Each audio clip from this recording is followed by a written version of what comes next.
Hey guys, welcome back to the channel. In this video, I'll be reviewing and comparing the Amazon Fire TV stick to the Roku streaming stick. So we have right here the newest Fire stick. So this is the one with the updated remote, comparing it to the Roku, which is approximately the same cost. Of course, there are many different Rokus out there, so I chose the one that has very similar specs and runs for almost identical cost.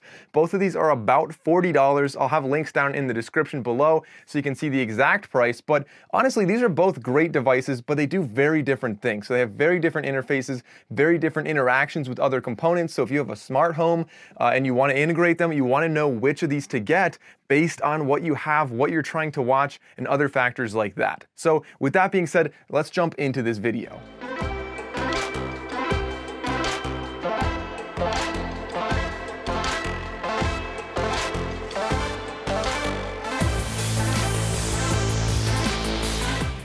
So starting off with what these products can do, if you are looking to take a TV and make it into a smart TV, or as I said before, if you want to have a projector into a smart TV, or even a smart TV and just make it smarter and integrate better with your smart home or whatever system you might have, it makes sense to buy one of these $40 devices, and then you can get some free TV apps like Tubi or whatever. Let's look at the actual devices themselves, and I'll sort of give you a mechanical tour here as you can go around. So right here, you'll see the Amazon Fire Stick is slightly larger than the Roku. So the Amazon Fire Stick, it doesn't really matter in my opinion that it's larger, but you'll see that it is a black plastic case with an HDMI sticking out the side, basically the same as the Roku. And then on the bottom you have your power supply. They both take a micro USB, as you see right here, and you can just plug that into the wall. They'll both give you a little charging block to put that in, or some TVs you can actually plug it into the TV itself if the TV has a USB, and that doesn't always work, but it may work. I recommend trying it if it does. That's just fewer wires dangling off of your TV. So then the Roku streaming stick here you'll see is also just a simple little black rectangle, and I should point out that both of these come with an HDMI extender if you want that. Now the Roku, you do have to send in a request for it. They don't just send it in every single box, but essentially that's in case you have a weird angle in your TV. You can plug this in and have it dangle, and then that'll be just a quick little adapter there for you. So as you go around the Roku stick right here, you'll see it does have a little LED, just a nice indicator light to sort of have some communication with your Roku if you're troubleshooting or trying to connect and set it up. On the back, you'll see that is where you plug in the micro USB, so a different location. I don't really see that as a big deal. And then on the top, you'll see there is a reset button. I do like having the mechanical reset button on this. So next, let's get into the remotes. And this is where you really start to see a difference between these products that can really help you decide on which one you want to get. So starting off with the Roku Remote, you'll see on the front, there's a power button on the top. And then on the side, there's actually a volume up and a volume down. Now, those three buttons will be used to control your television, which is very convenient. So you no longer need that second remote for your actual television that does nothing. You don't want to have a remote just to turn the volume up and down and just to turn the power on if you're using, a smart TV device like a Roku. So great feature on there. And then you'll see you have a home button and a back button. That's very self-explanatory. You have the typical little plus sign right there. You go up, down, left, right, and OK. Very obvious how to use that. Then you have a microphone button below that. The microphone button is very nice, so you can actually, we all hate the keyboard when it pops up on the screen and you just have to go up and left and right and try to find all the letters. It's really annoying to do that. So what they have is the voice search right here. You just tap the remote, you talk to your controller or your remote, and you just tell it whatever you want to search for, and it does it very easily. Then you have a couple other buttons there, play, pause, and whatever. And then on the bottom, you have four little, hotkeys sort of, where it'll take you to apps that they think are the most used. So you'll see Netflix, you see Hulu, you have Sling, and then actually Vudu's a big one because Vudu is one that's not available on Amazon. Next, talking about the Amazon Fire TV remote. This one, in my opinion, looks way better for a lot of reasons. It's not as colorful. It's a much, shinier and sleek, much more like a typical little subtle remote sitting around. It has a cool ring right there. I do like the ring. It kind of looks like an old iPod. It doesn't do like the iPod, album flow thing. I think I said that before, but it is still a nice way. It's an up, down, left, right. That's how you use the circle. And then the middle is actually the OK button. So very similar to the Roku remote, although it is just a little bit more aesthetic on this. You also here again, you have the power button, you also have volume up, volume down, and a mute button, and all 4 of those buttons will be controlling your television. So that's just another great way to, just like the Roku remote, you can control your TV with this one, and this is something that was relatively new for the Amazon Fire TV Stick. So the difference here is the mute key, the mute button. I do like having that over the Roku because a lot of times if there are commercials, so if you're watching like Hulu or something, it's nice to just hit the mute button. Then of course you also have the microphone on the top. Now just like the Roku, you can search with voice on here, and later on I'll actually show you how to use the app for both of these if you want to have a full keyboard instead. So having voice on here is actually more advanced than having it on a Roku, however, because this is Amazon Alexa. So this is how you integrate with your Amazon Alexa or your Echoes or whatever your home system might be, and that's one of the really big pluses of having an Amazon Fire TV Stick. So this was one that I used as one of my first entries to having a smart home. It's a great way to have Alexa where, it's not just a way to search on your TV, but you can have it do many other things. You can ask about the weather, you can ask about traffic, you can ask about, whatever you can ask Alexa, it will be enabled on this device right here. So now you can tell these are both fairly different devices, but where you can really start to tell how different they actually are is in the next 3 things I'll talk about, and those are the ecosystem, in the app, and in the interface. So of those 3, let's start off by going into the interface.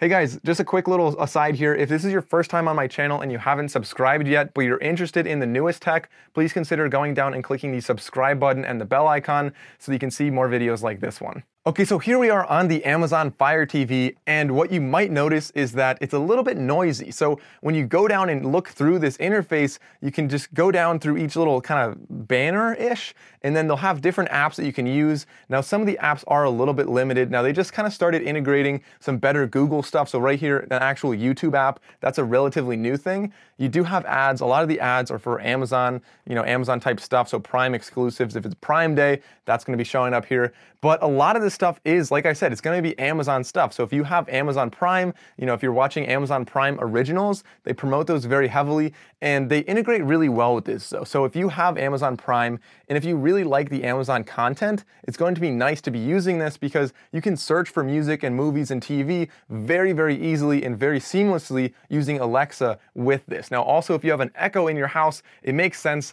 that you might want to be using this. So you can just talk to your Amazon Echo and control your TV, very easily without even needing this remote.